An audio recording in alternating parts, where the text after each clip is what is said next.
Salut à tous, aujourd'hui on se retrouve pour l'épisode numéro 795 de l'After Zap Image. On va débuter par un anniversaire, une fois n'est pas coutume, ce n'est pas l'anniversaire d'un joueur, mais d'un stade, un stade mythique du football. Le Camp Nou fête aujourd'hui ses 63 ans, l'un des stades les plus imposants du monde du football, avec quasiment 100 000 spectateurs qui peuvent être contenus dans le Camp Nou, et cette architecture un petit peu spéciale où il n'y a pas de toit quasiment au Camp Nou, il n'y a qu'une petite partie des tribunes qui sont abritées. C'est d'ailleurs pour ça que le stade va être rénové, en tout cas il va y avoir un toit dans quelques années au Camp Nou. Ensuite on continue avec quelques infos sur la Super Coupe d'Europe. Le Bayern Munich s'est imposé hier 2-1 face au FC Séville après prolongation. C'était vraiment un très joli match hier entre deux très belles équipes. Le Bayern s'impose grâce à un but de Goretzka et de Javi Martinez. C'est Lucas Ocampos qui a marqué pour le FC Séville. Si vous voulez plus d'infos sur ce match, j'ai fait un débrief qui est sorti très tard dans la nuit, donc vous pouvez aller le voir. En tout cas, le Bayern remporte un nouveau trophée après la Bundesliga, la Coupe d'Allemagne, la Ligue des Champions. Le Bayern donc remporte la Super Coupe d'Europe, et dans une semaine, le Bayern pourra cette fois-ci remporter la Super Coupe d'Allemagne face au Borussia Dortmund. Ensuite, on poursuit avec le résultat qui nous intéresse plus particulièrement en Coupe d'Europe. Hier, c'était le Stade de Reims qui était engagé en Europa League du côté de la Hongrie face à Fehérvár, et malheureusement l'aventure européenne s'arrête pour Reims, éliminé au tir au but par les Hongrois après un score nul et vierge, 0-0 après 120 minutes de jeu dans un match plutôt très ennuyant entre les deux équipes. Reims, je ne sais pas si Reims a eu une occasion pendant ce match face aux Hongrois. Bon, c'est à peu près la même chose pour les Hongrois. En tout cas, l'aventure européenne s'arrête pour le Stade de Reims, donc qui sera évidemment focalisé sur la Ligue 1 cette année, et il faudra quand même essayer de montrer plus de choses, surtout dans le secteur offensif pour Reims, parce que pour le moment c'est quand même assez limité. Ensuite, du côté de l'Olympique de Marseille, une déclaration qui va certainement faire un petit peu trembler les supporters phocéens.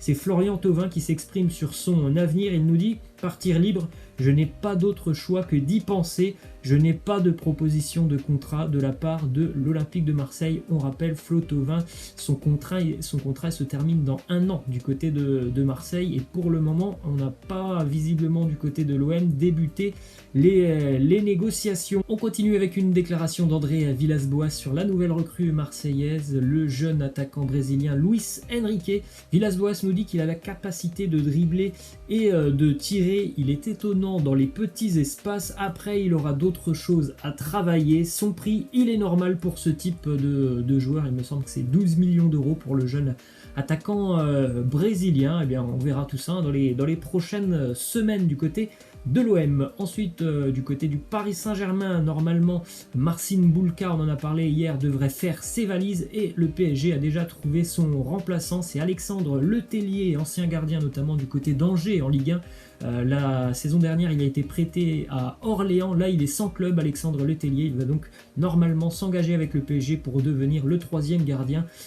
Alexandre Letellier a été formé au Paris Saint-Germain, donc il n'est pas inconnu au club. Ensuite, on a plusieurs déclarations d'André Di Maria qui s'exprime sur plusieurs sujets. Déjà, sur sa suspension de 4 matchs après donc son crachat envers Alvaro González, il nous dit: la sanction est dure et difficile. Comme nous ne jouons pas en semaine, la sanction devient encore plus longue. Ce que j'ai fait, je l'ai fait par réaction parce qu'il y a eu des mots qui ne m'ont pas plu. Donc oui, c'est une sanction qui malheureusement est un peu dure.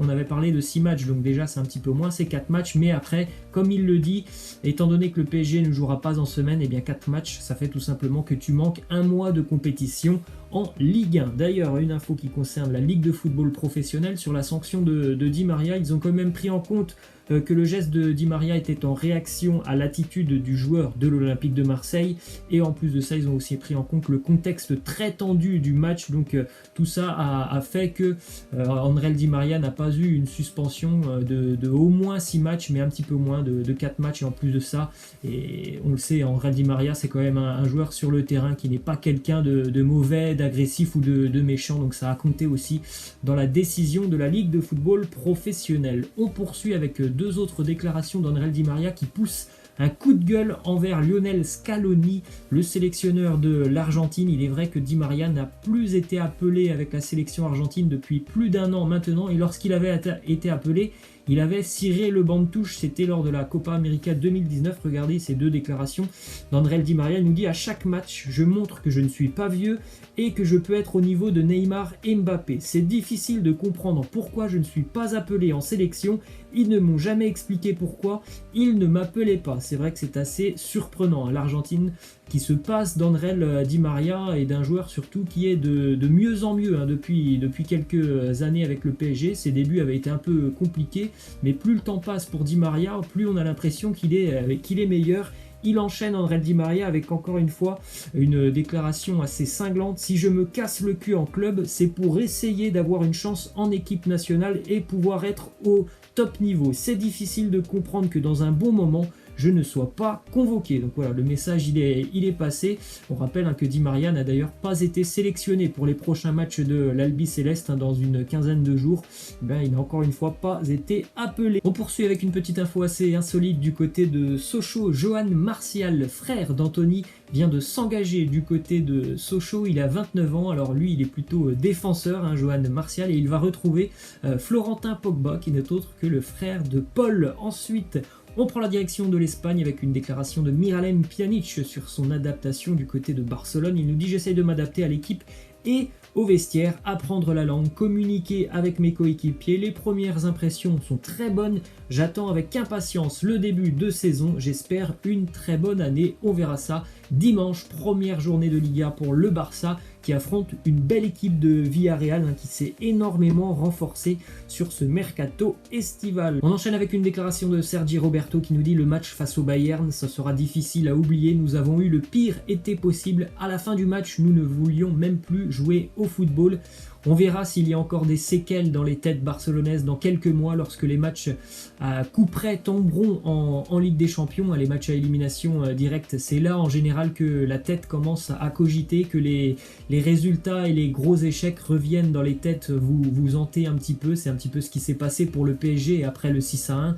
Eh bien, les années suivantes, le PSG, lorsqu'il y avait un match coup près en Ligue des Champions, en général, ils étaient un petit peu habité par le doute. Ensuite, la une du quotidien Sport en Espagne qui annonce que le Barça a économisé 52 millions d'euros de masse salariale après notamment les départs de Suarez, Rakitic et Vidal. Le Barça aimerait boucler un dernier départ, certainement un départ qui sera compliqué, celui de Samuel Umtiti, départ qui sera compliqué pour les raisons que l'on connaît, qui sont d'ordre physique par rapport à Samuel Umtiti. Ensuite, info qui concerne Luis Suarez, qui a bien été aidé par Antoine Griezmann dans son choix de l'Atlético Madrid. Griezmann et Diego Godin, son compère en sélection, lui ont dit que du bien de l'Atlético Madrid. C'est ça aussi qui a aidé un petit peu Suarez dans son choix. Je ne sais pas pour vous, mais moi j'ai vraiment hâte de voir le Barça Atlético ou Atlético Barça avec, pourquoi pas, un duo en pointe Suarez-Diego Costa. Ça sera, je pense, exceptionnel, et j'aimerais pas être défenseur face à ces deux attaquants. Ensuite, du côté du Real Madrid, une déclaration de Dimitar Berbatov qui nous dit: je suis déçu de la façon dont les choses se passent pour Luka Jovic au Real. Ça ne fonctionne pas. Je pense qu'un prêt serait la meilleure solution pour lui. Un retour à Francfort est sûrement la meilleure destination. On verra, le mercato se termine dans quelques jours maintenant. On verra si Luka Jovic va encore devoir faire banquette cette saison. Ensuite, petite info du côté de l'Atlético. Le président de l'Atlético, Enrique Cerezo, a confirmé que son club a refusé une offre de 85 millions d'euros de la part de Manchester City pour José María Giménez. Là, on parle quand même de très gros sous, hein. 85 millions d'euros refusés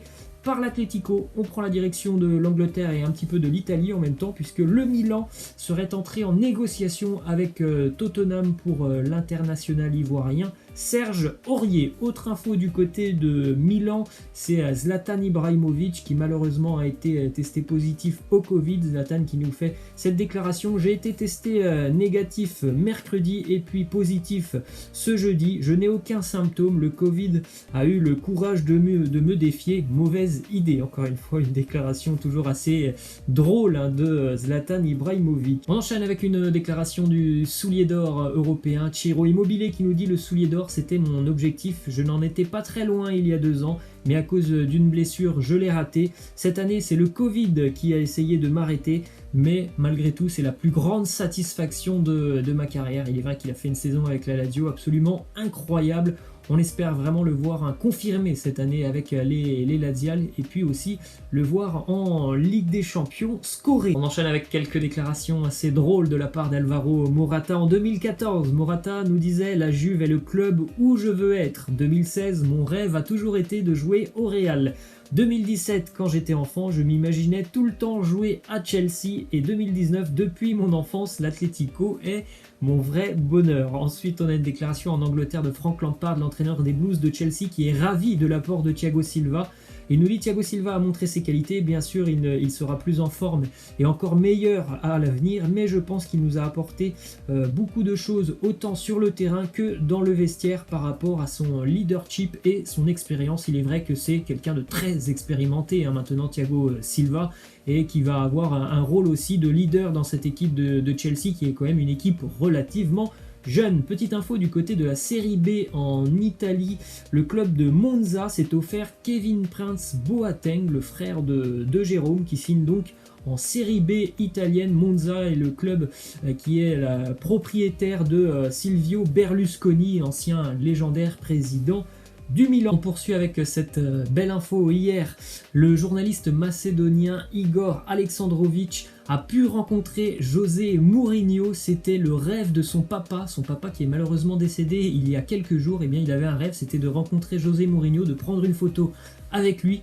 Et bien, c'est son fils qui a pu réaliser son rêve hier et la photo sera déposée sur la tombe du papa. C'est quand même une magnifique histoire. Pour rappel, Tottenham se déplaçait hier du côté de la Macédoine pour affronter le Shkendija Tetovo en Europa League, une victoire des Spurs 3-1. Et regardez cette petite image assez insolite, c'était juste avant le match, Hugo Lloris qui va toucher la barre transversale du but et il va se dire là il y a quand même un problème. Ils en ont discuté avec l'entraîneur des gardiens des Spurs, avec José Mourinho, et en effet il y avait bel et bien un problème. La barre transversale avait été abaissée de 5 cm pour tout simplement aider les Macédoniens. Évidemment, si le but est plus petit, eh bien, tu as moins de chances quand même de marquer un but. L'UEFA a tout de suite réagi et a annoncé que oui, il y avait bien eu une petite tentative de triche de la part du club macédonien. On va continuer avec cette jolie image aussi. C'était hier en Europa League du côté de la Lettonie. Le club de Riga recevait les Écossais du Celtic Glasgow. Une victoire pour le Celtic douloureuse, 1-0 pour les Écossais. En tout cas, des fans de Riga avaient loué 2 bus à Impérial pour tout simplement pouvoir voir le match. Le match qui évidemment se jouait à huis clos. Et bien par le biais de ces 2 bus, les supporters ont pu assister au match de leur équipe favorite. Et on va terminer les amis avec cette petite question de fin qui concerne les Reds de Liverpool. Voici les membres du milieu de terrain du côté de Liverpool: Fabinho, Thiago Alcantara, Jorginho Wijnaldum, Naby Keita, Jordan Henderson, James Milner, Alex Oxlade-Chamberlain. Laissez-moi en commentaire si vous pensez que Liverpool a le meilleur milieu de terrain en Europe, ou alors si vous avez d'autres options, bien laissez-moi en commentaire votre choix. Voilà les amis, c'est la fin de cet After Zap Image. Je vous laisse et je vous dis à la prochaine. Ciao.